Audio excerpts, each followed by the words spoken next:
רן, אני אומר לך, זאת השנה שלי, אני מרגיש את זה. אני הולך להתפוצץ בעסק שלי. תזכור את המילים שלי. השנה, אני הולך להתפוצץ. יאללה, מעולה יאיר. אין זמן טוב יותר מראש השנה כדי להציב מטרות.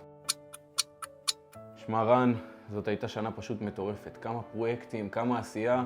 כמעט ולא הספקתי להתעסק בעסק של עצמי. אבל השנה, זה הולך להיות אחרת. השנה אני הולך לתת בראש בעסק שלי. אבל אמרת בדיוק אותו דבר שנה שעברה. כן, אבל השנה זה אחרת, אני מרגיש את זה. יאיר, אני מצטער לומר לך, אחי, יש לך את התסמונת עובד מנהל. אם תמשיך לעשות השנה בדיוק מה שעשית בשנה שעברה, שום דבר לא ישתנה. אני מבטיח לך, אתה תישאר באותו מקום. כדי לעשות שינוי אמיתי בעסק שלך, אתה צריך לעשות את הפעולות הנכונות. והרבה פעמים אנחנו, בתור בעלי עסקים, לא מספיק אובייקטיביים כדי לקבל את ההחלטות הנכונות בעסק שלנו. אנחנו חייבים להיעזר במישהו חיצוני שיהיה אובייקטיבי, כדי שידע להוביל אותנו בדיוק לנקודה שבה אנחנו רוצים להיות. אל תיתנו לשנה הזאת לעבור כמו שנה שעברה. זאת השנה, זה הזמן לעשות סקייל ענק בעסק שלכם. זאת השנה שאתם תכפילו רווחים, אתם תצאו מהתסמונת עובד מנהל ותעברו ליזמים, ובעיקר, תהנו מאיכות חיים.